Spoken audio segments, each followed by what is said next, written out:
Basically when we are talking about cell injury, तो हमारे पास फिर सेल इंजरी के जो कॉजेज हैं वो बहुत सारे हैं। ठीक है जी। तो अब अगर हम कॉजेज ऑफ डिजीजेस के हवाले से बात करते हैं, तो कॉजेज ऑफ डिजीजेस में आपके पास सबसे जो इम्पोर्टेंट फोरमोस्ट रीजन है, जो आमतौर पे आपकी ज्यादातर जो प्रॉब्लम्स हैं उनको क्रिएट करता है, that is hypoxia. Hypoxia means deficiency of oxygen. ठीक है जी। अब हाइपोक्सिया के नतीजे में जो टिश्यू के अंदर ऑक्सीजन की डेफिशिएंसी होती है, उसको आप इस्कीमिया कहते हैं। ठीक है जी। अच्छा, यहाँ पे मसला क्या है कि ज्यादातर डिजीजेस में कॉज चाहे जो भी हो, अल्टीमेटली हाइपोक्सिया कॉज हो रहा होता है। जैसे ही हाइपोक्सिया कॉज होता है, तो नेट रिजल्ट क्या निकलता है कि पैथोजेनेसिस हाइपोक्सिया की स्टार्ट हो जाती है, and that ultimately lead to cellular injury, and if that cause is not removed, यानी हाइपोक्सिया का जो भी कॉज है, that is if not removed, then obviously that will ultimately lead to cellular injury, which will ultimately go towards the cellular death. तो hypoxia में जैसे बहुत सारी जो कॉमन वजूहात हो सकती हैं, हाइपोक्सिया क्यों हो सकता है। सबसे इम्पोर्टेंट जो चीज है वो ये है कि से फॉर एग्जांपल हम यहाँ पे लैंड पे रहते हैं, समझ लें हम कराची में अगर रह रहे हैं, तो Karachi is basically at the sea level. ठीक है जी। जैसे जैसे हम एल्टीट्यूड की तरफ जाना शुरू करते हैं, यानी जैसे नॉर्दर्न एरियाज की तरफ जाना शुरू करते हैं, तो हम सी लेवल से ऊपर की तरफ चले जाते हैं। बहुत दफा आपने नोटिस किया होगा कि जो लोग नॉर्दर्न एरिया से आते हैं, शुरू में वो बहुत सुर्ख और सफेद होते हैं, लेकिन जैसे जैसे उनका टाइम लैंड पे गुजरना शुरू होता है, से फॉर एग्जांपल सी लेवल के ऊपर गुजरना शुरू होता है, तो आहिस्ता आहिस्ता करके इनका जो कॉम्प्लेक्शन है वो नॉर्मल जैसे जो बाकी के जो सी लेवल के लोग हैं उनकी तरह से थोड़ा सा ब्राउनिश और डार्कर कलर की साइड पे उनका कॉम्प्लेक्शन चला जाता है। अच्छा, इसके पीछे वजह क्या है? वजह यह है कि हायर एल्टीट्यूड के ऊपर ऑक्सीजन की डेफिशिएंसी होती है नेचुरली। ठीक है, यानी जो पहाड़ों का जो इलाका होता है वहां पे ऑक्सीजन की डेफिशिएंसी होती है। बॉडी उस ऑक्सीजन की डेफिशिएंसी को फुलफिल करने के लिए आरबीसी ज्यादा बनाता है। ठीक है, जब आरबीसी ज्यादा बनते हैं तो क्या होता है उसके नतीजे में कि चेहरे की रंगत सुर्ख हो जाती है, क्योंकि आरबीसी ज्यादा होते हैं, चेहरे पे फ्लशिंग होती है ब्लड की, और उसके नतीजे में चेहरा जो है वो सुर्ख महसूस होता है। अब होता क्या है कि जब यही लोग मेहनत मजदूरी करने, पढ़ने लिखने के लिए जब सतह जमीन यानी सी लेवल की तरफ आते हैं, तो क्या होता है कि आहिस्ता आहिस्ता करके उनकी जो ऑक्सीजन की जो रिक्वायरमेंट है वो नॉर्मल होना शुरू हो जाती है, क्योंकि सी लेवल पे आपको अच्छा ऑक्सीजन लेवल मिल रहा होता है, हवा के अंदर ऑक्सीजन की सैचुरेशन काफी ज्यादा होती है। उसके नतीजे में क्या होता है कि जो आपके जो ज्यादा अमाउंट में जो आरबीसीज बन रहे होते हैं, वो आहिस्ता आहिस्ता करके, क्योंकि कम जो आरबीसीज में ही बॉडी की ऑक्सीजन रिक्वायरमेंट पूरी हो रही होती है, तो जो एक्सेस आरबीसीज होते हैं उनको सर्कुलेशन से हटा लिया जाता है। अब उसके हटाने के नतीजे में क्या होता है कि जब आरबीसीज ब्लड में कम होते हैं, तो चेहरे का जो कलर है, वो सुर्खी जो है चेहरे की, वो खत्म होनी शुरू हो जाती है, क्योंकि वो सुर्खी जो होती है वो आरबीसीज की ज्यादती की वजह से हो रही होती है। यूजुअली जो पहाड़ों पे रहने वाले होते हैं उनको पॉलीसाइथीमिया हुआ होता है, and that polycythemia, how would you define polycythemia? It's the excess number of RBCs present in the blood more than normal level. ठीक है, जो भी आपका इस वक्त मुझे प्रॉपर याद नहीं है, मैं बगैर देखे बताना नहीं चाह रही हूँ, जो आपका जो भी नॉर्मल आरबीसी का जो लेवल है, जो हाईएस्ट रेंज है, उससे भी ऊपर अगर आपका आरबीसी काउंट चला जाता है तो उसको पॉलीसाइथीमिया कहते हैं। And the major reason behind polycythemia is adaptive hypoxia, यानी अगर आप हाइपोक्सिया हो रहा है तो उसकी अडेप्टेशन के तौर पे पॉलीसाइथीमिया होता है, ताकि जितना ज्यादा आरबीसी हो, वो थोड़ी जो अमाउंट जो ब्लड के अंदर ऑक्सीजन की मिल रही है उसको भी वो जो है वो ले जाके टिश्यूज को सप्लाई करे। ठीक है जी। तो पहली तो एक रीजन ये हो गई कि हाई एल्टीट्यूड पे रहने वाले जो लोग होते हैं उनके अंदर जो है वो ऑक्सीजन की डेफिशिएंसी होती है, because high altitudes are devoid of proper oxygen saturation in the air compared to the air present at the sea level.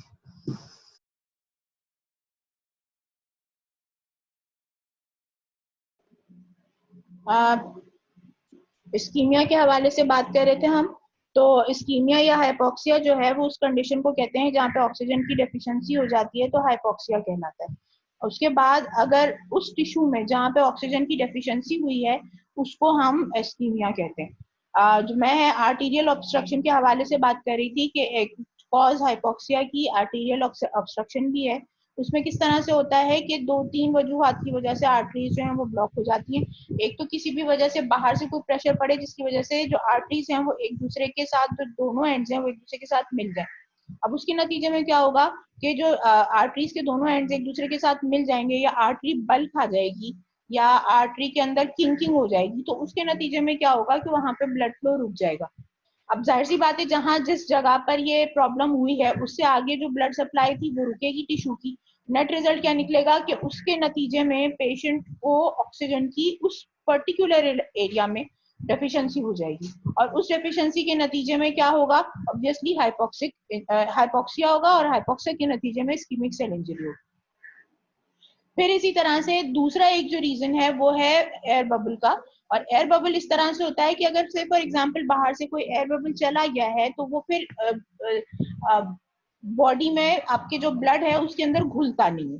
जब वो घुलता नहीं है तो नेट रिजल्ट क्या निकलता है कि वो एयर बबल ऐसे घूमता रहता है पूरे ब्लड के अंदर, और जिस भी जगह पे बहुत ही छोटी बारीक सी ब्लड वेसल है वहां पे जाके जो है ये जब वो क्या कहना चाहिए आपकी सर्कुलेशन को ब्लॉक करता है, तो नेट रिजल्ट ये निकलता है कि आगे जितना भी उस वेसल से जितने टिश्यू को ऑक्सीजन सप्लाई हो रही होती है वो ऑक्सीजन की सप्लाई जो है वो बंद हो जाती है।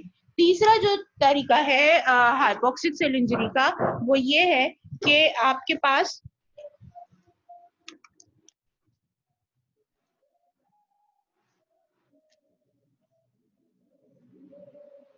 तीसरा तरीका जो है वो सेल इंजरी का, हाइपोक्सिक सेल इंजरी का, वो ये है कि आपकी बॉडी के अंदर किसी भी किस्म की फैट की या किसी भी और तरह के मटेरियल की डिपोजिशन हो जाए और उस डिपोजिशन के नतीजे में आपकी जो ब्लड वेसल है वो ब्लॉक हो जाए। उस ब्लॉकेज के नतीजे में अगेन आर्टीरियल सप्लाई रुकेगी और जब वो आर्टीरियल सप्लाई रुकेगी तो वो आगे जाके जो है वो इस्कीमिक सेल इंजरी कॉज करेगी। एक और जो तरीका है, एक और जो वजह है जिसकी वजह से ऑक्सीजन डेफिशिएंसी होती है वो है एनीमिया। एनीमिया में क्या हो रहा है, दो तीन तरीके हो सकते हैं एनीमिया में भी। एक तो ये कि आरबीसी काउंट किसी वजह से गिर जाए, आरबीसी का बनना रुक जाए, या आरबीसी को बनाने के लिए जो बिल्डिंग ब्लॉक्स की जरूरत है वो ना आए।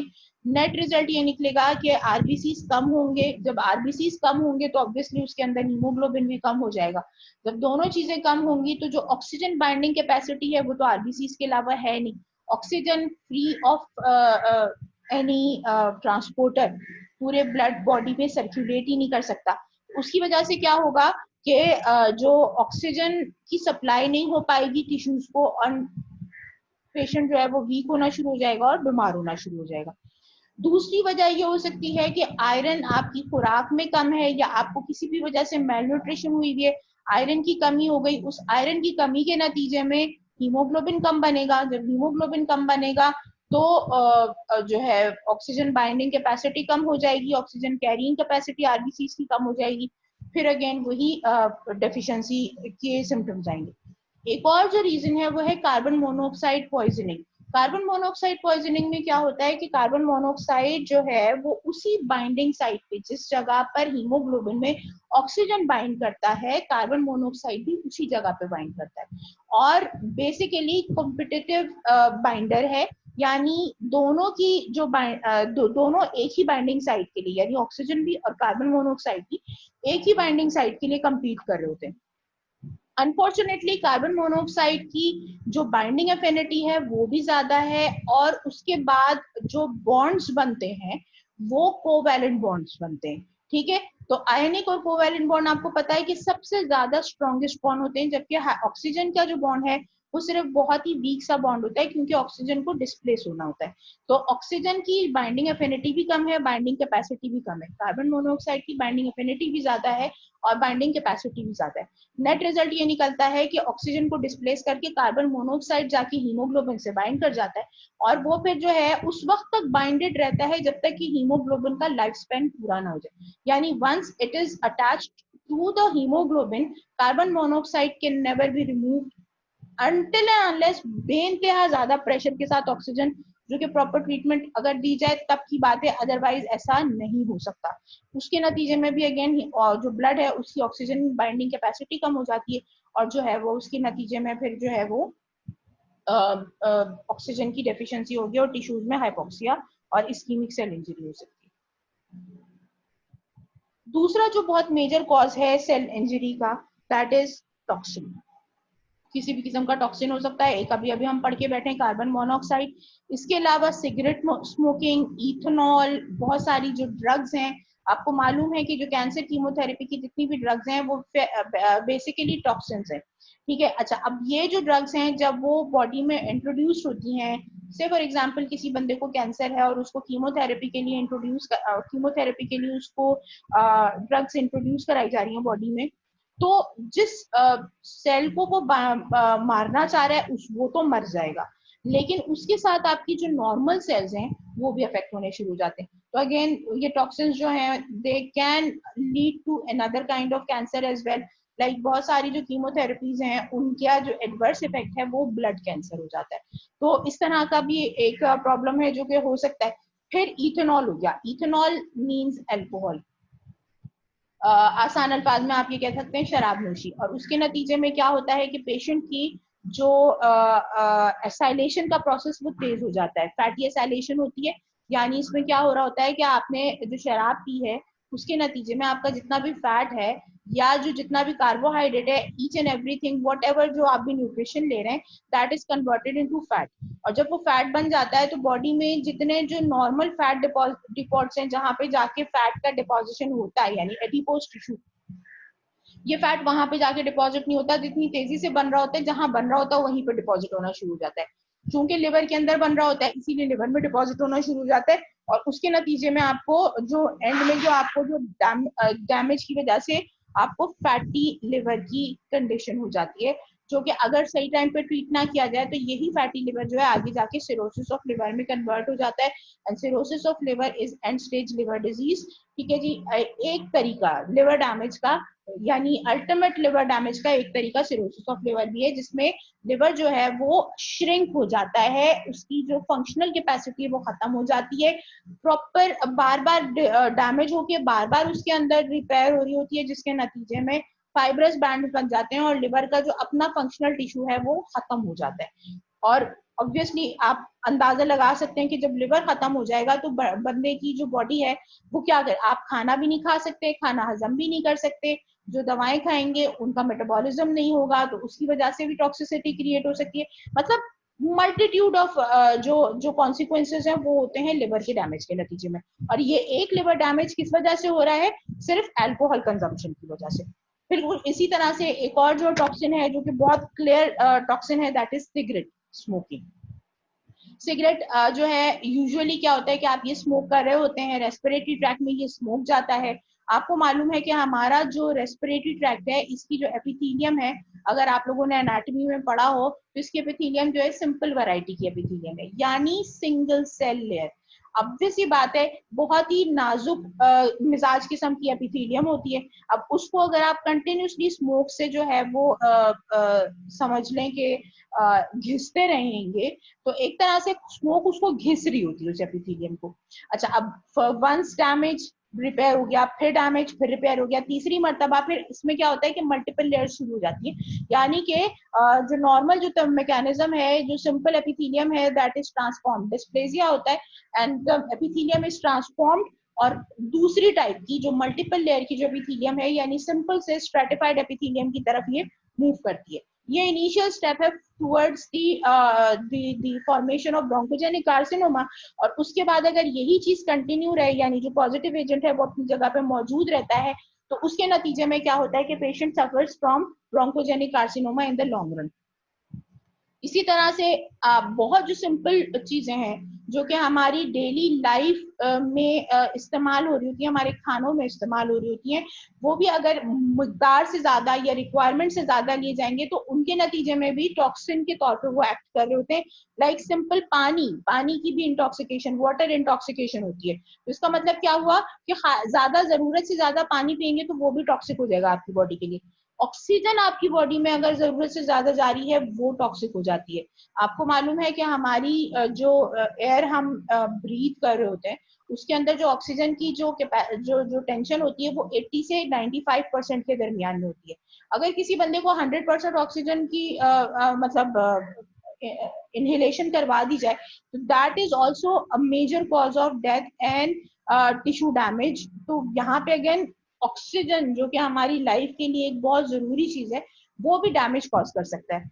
सॉल्ट, आपको मालूम है कि बहुत ज्यादा सॉल्ट खाने की वजह से ब्लड प्रेशर हो जाता है, बहुत ज्यादा शुगर खाएंगे तो उसके नतीजे में डायबिटीज हो जाएगी। सो अगेन जो सिंपल हमारे जो डेली रूटीन के जो खाने हैं वो भी इंटॉक्सिकेशन कॉज कर सकते हैं अगर आपने उनको सही से इस्तेमाल नहीं किया। एक और बहुत इंपॉर्टेंट रीजन या एक और बहुत important cause of injury is infectious agents. Infectious agents में एक वैरायटी है, एक लंबी लिस्ट है जो कि आपकी बॉडी के अंदर डिफरेंट किस्म की डिजीजेस कॉज कर सकते हैं। पैथोजेनिक जो ऑर्गेनिजम्स हैं उसमें वायरसेस सबसे पहले आते हैं, यानी सिर्फ और सिर्फ न्यूक्लिक मटेरियल होता है इसके अंदर। फिर बैक्टीरिया आ जाते हैं जो कि प्रॉपर सेल्यूलर ऑर्गेनिजम्स होते हैं, आपकी बॉडी में जाते हैं, मल्टीप्लाई करते हैं और डिफरेंट किस्म की डिजीजेस कॉज करते हैं। फिर फंजाई एक और टाइप है, एक और वैरायटी है। वो आपकी बॉडी में यूजुअली नहीं काम कर रहे होते, जो इंटरनल आपका जो इम्यून सिस्टम है वो इतना स्ट्रॉन्ग है एटलीस्ट कि फंजाई जो है उनकी पैथोजेनिसिटी नहीं हो पाती। लेकिन इन केस अगर आप पहले से बीमार हैं या अगर आपकी बहुत एक्सट्रीम ऑफ एज है, यानी बहुत अर्ली इन द लाइफ और बहुत लेट इन द लाइफ, अगर बहुत वीक पेशेंट्स हैं या बहुत दिनों से हॉस्पिटलाइज हैं या क्रॉनिक कैंसर के मरीज हैं या पुरानी कीमोथेरेपी हुई भी है, इस तरह की जो बहुत ही वीक पेशेंट्स होते हैं उनके अंदर even fungi can grow and they can cause a life threatening disorder. Protozoa, again आपको पता है बहुत कॉमन जो प्रोटोजुअल डिजीज है वो है मलेरिया। ठीक है, सॉरी सॉरी, प्रोटोजुअल डिजीज है हमारे पास, हाँ सही तो कह रही हूँ, प्लाज्मोडियम से जो होती है that is malaria. Malaria cause होता है। इसके अलावा फिर आपके पास और बहुत सारी कंडीशंस हैं, लाइक अमीबियासिस एक बहुत कॉमन डिजीज है, लीशमेनियासिस एक बहुत बहुत कॉमन डिजीज है जो कि प्रोटोजुआ से हो रही होती है। फिर इसके अलावा आपके पास आ जाते हैं हेलमिंथ्स यानी के वर्म्स, वो बॉडी के अंदर बहुत सारे डिजीजेस कॉज कर सकते हैं। यानी ये तमाम के तमाम जो ऑर्गेनिजम्स हैं ये आपके इन्फेक्शियस एजेंट्स हैं और ये आपकी बॉडी में डिफरेंट टाइम के इन्फेक्शंस कॉज करते हैं जो कि अक्यूट या क्रॉनिक इन्फ्लेमेशन होगी और नेट रिजल्ट क्या निकलेगा, आपकी बॉडी में किसी भी किस्म की डैमेज हो सकती है।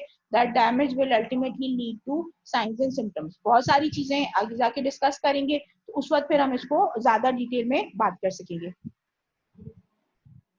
इम्यूनोलॉजिक रिएक्शंस, अभी मैंने जैसे आपको बताया चूंकि बहुत सारे कॉजेज एक दूसरे के साथ इंटर रिलेटेड हो सकते हैं तो बहुत सारी चीजें दूसरी जगह पे भी आ रही होंगी। इम्यून सिस्टम आपकी बॉडी को डिफेंड करता है from every kind of pathogenicity, यानी किसी भी किस्म का जो डिजीज प्रोसेस है उसको होने से रोकता है आपका इम्यून सिस्टम। अगर तो आप का इम्यून सिस्टम स्ट्रॉन्ग इनफ है तो वो ऑब्वियसली आपको जो है किसी भी किस्म की डिजीज से रोक लेगा। अभी चूंकि हम इस तरह की क्लास इसलिए ले रहे हैं कि कोविड-19 फैला हुआ है। बहुत सारी जगहों पे आपने सुना होगा कि कोविड-19 का जो इन्फेक्शन अगर किसी को हो रहा है तो वो होता है पेशेंट को, लेकिन बहुत सारे लोग जो है वो कोविड-19 पॉजिटिव हो सकते हैं लेकिन उनको सिम्टम्स नहीं आ रहे होते। अच्छा, सिम्टम्स क्यों नहीं आ रहे होते हैं कि क्योंकि जो ऑर्गेनिज्म है उसने इतनी ज्यादा पैथोजेनेसिटी दिखाई नहीं और उस पैथोजेनेसिटी ना दिखाने के नतीजे में पेशेंट कुछ अरसे के लिए थोड़ा सा वीक रहेगा, हल्का सा बुखार होगा, थोड़ा बहुत भी अगर कुछ लोगों को सिम्टम्स आ रहे हैं, कुछ लोगों को बिल्कुल भी सिम्टम्स नहीं आ रहे और बाय द एंड वो खुद ही से कुछ अरसे के बाद 15 दिन के बाद अगर आप उनको टेस्ट करते हैं तो they are again Covid negative. अच्छा, अब ये जो चीज आ रही है इसका मतलब क्या हुआ कि इस पूरे टाइम फ्रेम के अंदर आपका जो इम्यून सिस्टम है उसने इस पूरी जो जो जो पैथोजन था उसको देखा, उसको थोड़ा मल्टीप्लाई होने दिया, लेकिन उस मल्टीप्लीकेशन का जो मैकेनिज्म था उसको आपके इम्यून सिस्टम ने रोक दिया। आप ट्रीट हो गए बगैर किसी ट्रीटमेंट के। अच्छा, अब इसी कंडीशन में अगर कोई बहुत ही पुराना मरीज है जिसकी फॉर एग्जांपल किडनी फेलियर है, उसको लिवर फेलियर, उसको लंग फेलियर है या वो पुराना कैंसर का मरीज है, तो ऐसे पेशेंट्स की इम्यूनिटी क्योंकि डाउन हुई भी होती है तो एट द हायर रिस्क ये तमाम के तमाम जो ऑर्गेनिजम्स हैं सॉरी ऑर्गेनिजम्स कह रही हूँ, ये जो तमाम की तमाम पेशेंट्स हैं वो हाई रिस्क पे आ जाते हैं कि इनको फिर प्रॉब्लम्स और इनके जो सिम्टम्स है वो आउट ऑफ कंट्रोल हो सकते हैं, जिसके नतीजे में कोविड-19 से रिलेटेड डेथ्स कॉज हो रही हैं। ठीक है जी। तो आपका इम्यून सिस्टम जो है वो बेसिकली आपको बहुत सारी बीमारियों से ऑटोमेटिकली बचा रहा होता है, लेकिन कभी दो वजूहत होती हैं जिसकी वजह से आपको इन्फेक्शन या बीमारी हो सकती है। एक वजह यह है कि आपका इम्यून सिस्टम वीक हो गया, किसी भी वजह से वीक हो गया, बाय कोई इनबॉर्न एरर था, या इम्यूनो डेफिशिएंसी वायरस ने आपके ऊपर अटैक कर दिया, या आपकी बॉडी के अंदर किसी किस्म की न्यूट्रिशनल डेफिशिएंसी हो गई है, उस न्यूट्रिशनल डेफिशिएंसी के नतीजे में आपका जो इम्यून सिस्टम है वो वीक हो गया है, या आप कोई बहुत पुराने बीमार हो गए हैं, उस पुरानी बीमारी के नतीजे में आपका इम्यून सिस्टम वीक हो गया है। इन तमाम कंडीशन में जब आपका इम्यून सिस्टम वीक होगा तो आपको बीमारी होगी। दूसरी जो तरीका हो सकता है वो ये है कि या तो ऑर्गेनिज्म बहुत ज्यादा स्ट्रॉन्ग है, या उसने आपके इम्यून सिस्टम को बाईपास करने का कोई तरीका सोच लिया है, वो बाईपास कर जाता है और उस बाईपास करने के नतीजे में वो आपकी बॉडी के अंदर डिजीज कॉज कर रहा है। यही दो वजूहत हो सकती है इम्यूनोलॉजिक रिएक्शंस के नतीजे में जो आपकी डिजीजेस कॉज हो रही है, अदरवाइज और कोई तरीका नहीं होता। इसके बाद फिर आपके पास आ जाती है जेनेटिक एबनॉर्मेलिटीज। अगेन यहाँ पे क्या मसला है कि आपकी जो जीन्स है वो किसी ना किसी किस्म का कोई प्रॉब्लम क्रिएट कर रही है, जिसके नतीजे में आपको बीमारी हो रही है।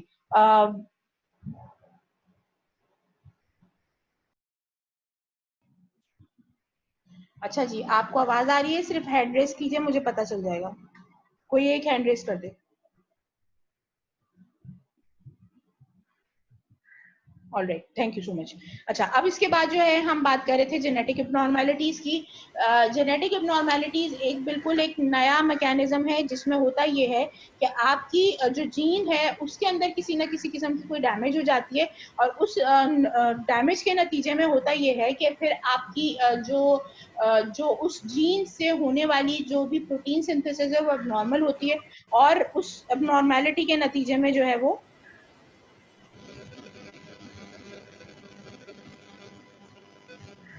उस जीन से होने वाली एबनॉर्मेलिटी के नतीजे में जो है वो फिर आपको डिफरेंट किस्म की बीमारियां हो सकती हैं। एक एग्जांपल इसमें जो है वो सिकल सेल डिजीज है, जिसके अंदर होता ये है कि आपकी जो प्रोटीन की जो सिंथेसिस है, लाइक आपका जो हीमोग्लोबिन की सिंथेसिस है उसमें एबनॉर्मेलिटी आती है। किस तरह से आती है कि आपकी जो हीमोग्लोबिन है उसके अंदर 4 चेंज होती हैं, 2 अल्फा 2 बीटा चेंज होती हैं। सिर्फ एक चेन है जिसके कार्बन नंबर 16 या 17 के ऊपर एक पॉइंट म्यूटेशन होती है। उस पॉइंट म्यूटेशन के नतीजे में क्या होता है कि आपका जो हीमोग्लोबिन है उसके अंदर स्टिकी एंड्स बन जाते हैं, और ये स्टिकी एंड्स क्या करते हैं कि हीमोग्लोबिन के मॉलिक्यूल्स को एक दूसरे के साथ अटैच करवाना शुरू करते हैं। अब उसके नतीजे में क्या होता है कि आपके जो आरबीसीज होते हैं वो शेप चेंज कर लेते हैं, सिक्कल अपीयरेंस के हो जाती है, और उसके नतीजे में क्या होता है कि उनकी नोकें बन जाती हैं।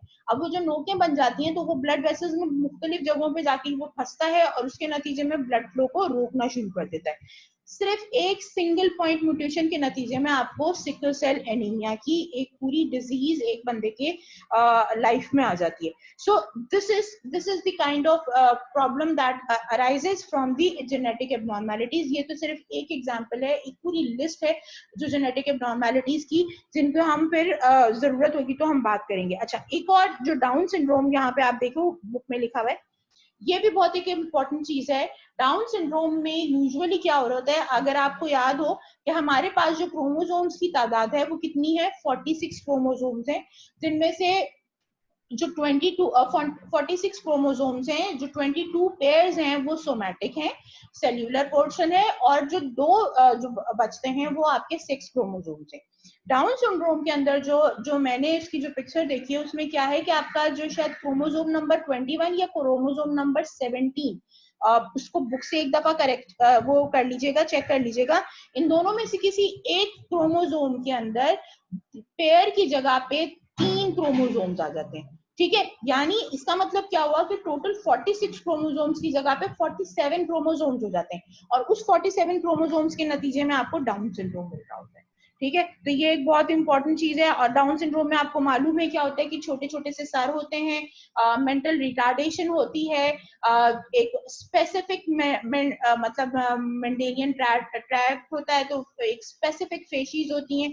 आपने ऐसे बच्चे देखे होंगे जो मतलब एक ही जैसी शक्ल के लगते हैं यूजुअली, मतलब आप इवन डिफरेंट जो बच्चे होते हैं उनके दरमियान में पहचान भी नहीं कर सकते होते, सभी एक जैसी शक्ल के लग रहे होते हैं डाउन सिंड्रोम के बच्चे। अगर आप चाहें तो इसको नेट पे या गूगल पे सर्च भी कर सकते हैं। इसके बाद फिर हम आते हैं न्यूट्रिशनल डिसबैलेंसेस के ऊपर। अच्छा, न्यूट्रिशनल डिसबैलेंसेस दो तरह की हो सकती हैं, न्यूट्रिशनल एक्सेस या न्यूट्रिशनल डेफिशिएंसी। न्यूट्रिशनल डेफिशिएंसी में एक बहुत इंपॉर्टेंट जो कंडीशन है वो कहलाती है प्रोटीन कैलोरी या प्रोटीन एनर्जी मैल न्यूट्रिशन। अच्छा, इसके अंदर क्या होता है कि दो वजूहात हो सकती हैं, या तो आपकी जो डाइट में प्रोटीन मौजूद ही नहीं है, गुर्बत इतनी है, बहुत सारे आप हमारे यहाँ जो जो जो गरीब लोग होते हैं उनको अगर आप देखें, या आप इथोपिया की कुछ जो पिक्चर्स देखें जिनके अंदर ये था कि जी फूड डेफिशिएंसी के नतीजे में वहां पे कहत साली हो गई थी, तो वहां की जो जो एक टिपिकल शक्ल दिखाते हैं, बड़ा सा सर होता है, दुबला पतला सा जिस्म होता है, लागर सा, और जो है पूरा रिपकेज नजर आ रहा होता है, पतली पतली सी हड्डियां होती हैं बाजुओं की और पैरों की। तो वो जो एक जो टिपिकल अपीयरेंस आती है वो आती है मेल न्यूट्रिशन के नतीजे में। अब ये मेल न्यूट्रिशन दो तरह की हो सकती है, जैसे मैंने बताया, आइदर फूड डेफिशिएंसी की वजह से, यानी आपको खाना मिल ही नहीं रहा खाने के लिए, ठीक है, कहत साली के अंदर ऐसा ही होता है कि खाना मिल ही नहीं रहा होता है, तो उसमें फिर जो है वो जिस्म सूखे का शिकार हो जाता है। दूसरी एक रीजन ये हो सकती है कि खाना तो आप ठीक से खा रहे हैं लेकिन आपकी जो इंटेस्टाइन है वहां पे एबनॉर्मलिटी आ गई है, मेल न्यूट्रिशन इस तरह से हो रही है कि आपकी जो जीआईटी है वहां पे कोई प्रॉब्लम है, और आप जो कुछ भी खाना खा रहे हैं वो एब्जॉर्ब नहीं हो पा रहा, उसके नतीजे में भी फिर जो है आपकी जो प्रॉब्लम है वो अराइज होगी, और नेट रिजल्ट ये निकलेगा कि आपकी जो डेफिशिएंसी है वो शुरू हो जाएगी। दोनों का एंड रिजल्ट एक ही होता है कि पूरी जो बॉडी है वो सूख जाती है। प्रोटीन एनर्जी मैलन्यूट्रिशन दो तरीकों से नजर आती है कि प्रोटीन की एक्सट्रीम डेफिशिएंसी की वजह से, या तो ये होता है कि बॉडी बिल्कुल सूख जाती है, सर से लेके पैर तक सूख जाती है, आपकी जो हड्डियां होती है उसके ऊपर पूरा चमड़ा चढ़ जाता है और बीच में से सारे मसल्स वगैरह सारे खत्म हो जाते हैं।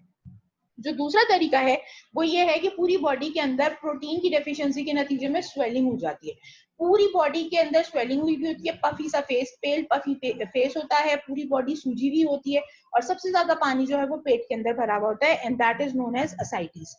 तो ये एक कंडीशन हो गई जो कि डेफिशिएंसी की वजह से होती है।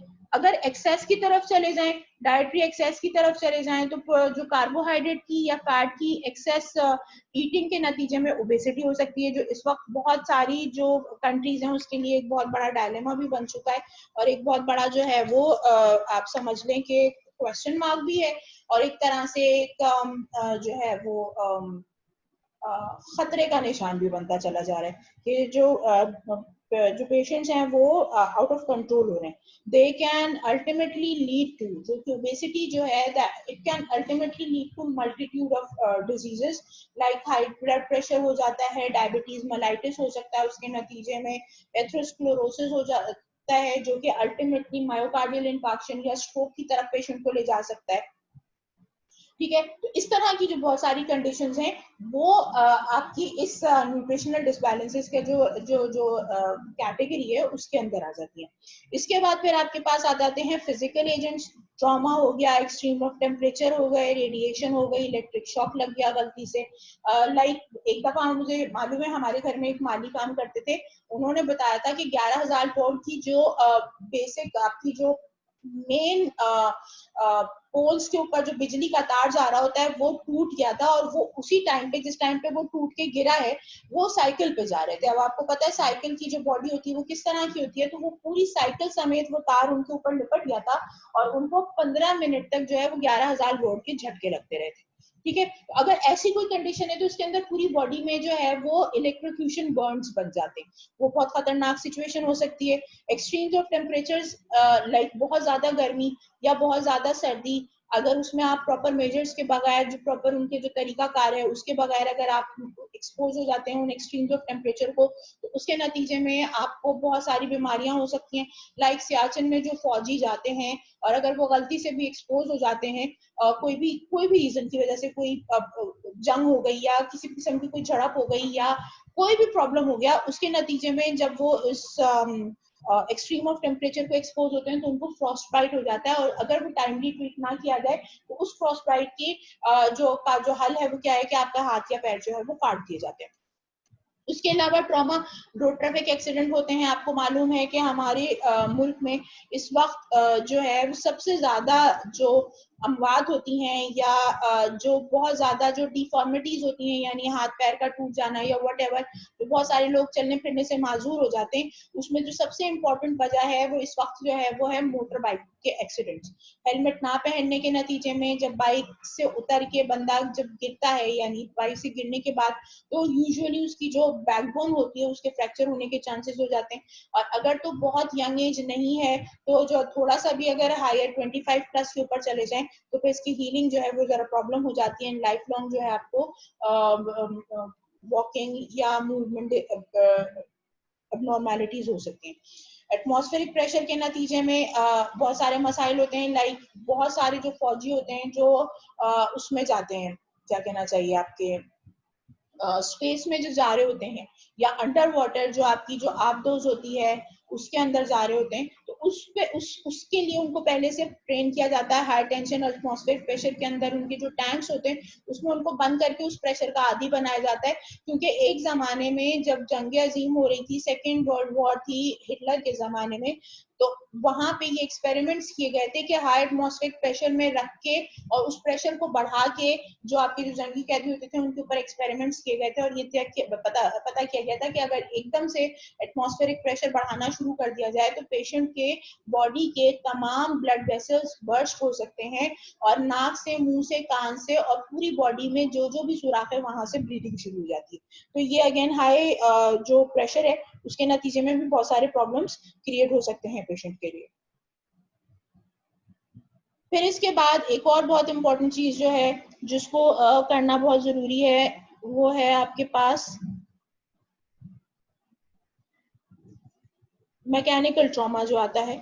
और उस मैकेनिकल ट्रॉमा में, इसको फिजिकल ट्रॉमा में भी हम इंक्लूड कर सकते हैं, लेकिन मैकेनिकल ट्रॉमा के हवाले से जब हम बात करते हैं तो इसमें फिर जो गनशॉट इंजरीज आ जाती हैं, स्टैबिंग वुंड्स भी आ जाते हैं, लाइक छुरा घोंप के मार दिया, गर्दन काट के मार दिया, या गोली लग गई, तो ये तमाम भी जो जो इंजरी की जो वो होते हैं टाइप्स हैं, वो आपके फिजिकल जो ट्रॉमा वाला जो है कैटेगरी उसके अंदर इंक्लूड होता है। अब आपको मालूम है कि एक गोली जो लगती है वो खाली गोली तो लगती नहीं है, मूवीज में तो इस तरह से होता है कि गोली लगी उसके बावजूद भी हीरो जो है वो मार धाड़ कर रहे होते हैं, लेकिन ऐसा यूजुअली नहीं हो रहा होता। वो जो गोली लगती है अंदर वो जो जाती है, पेनिट्रेट करती है, आपके जो मसल्स होते हैं उनको, आपकी बोन्स को अफेक्ट कर सकती है।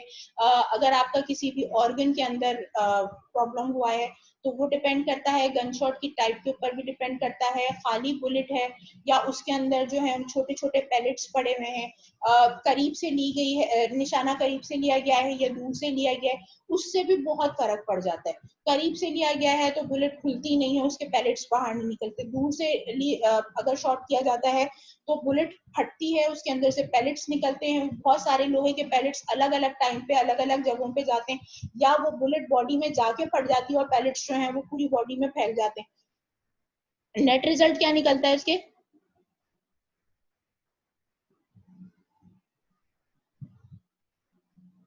नेट रिजल्ट क्या निकलता है कि उसके नतीजे में जो है आपकी हम कनेक्टेड हैं? Raise hands. अच्छा नहीं, अभी है हमारे पास अभी 2 मिनट है, तो उसमें भी जो है ये मैकेनिज्म, शेयरिंग खत्म हो गई है गालिबन। आपको शेयर हो रहा है, स्क्रीन शेयर हो रहा है? Yes ma'am. ठीक है, लास्ट जो आपके पास जो टॉपिक रह गया है उसको हम जल्दी से वाइंड अप कर देते हैं। एजिंग। एजिंग जो है कहा जाता है कि जी उम्मुल अमराज है, यानी अगर आपकी उम्र बढ़ रही है तो ये इटसेल्फ एक बीमारी है। बुढ़ापा इटसेल्फ एक बीमारी है और उसके नतीजे में बहुत सारी जो प्रॉब्लम्स होती हैं वो खुद से जनरेट हो रही होती हैं। अच्छा, उसमें क्या होता है कि बाकी तमाम जो मैकेनिज्म्स होते हैं, जो भी हमने अभी डिजीज मैकेनिज्म्स पढ़े, वो स्पीड अप हो जाते हैं और उसकी स्पीड अप होने के नतीजे में क्या होता है कि बीमारियां जो हैं वो बहुत तेजी के साथ एक बंदे को कवर करना शुरू करती हैं और नेट रिजल्ट क्या निकलता है कि आपको मालूम है कि itself can ultimately lead to death.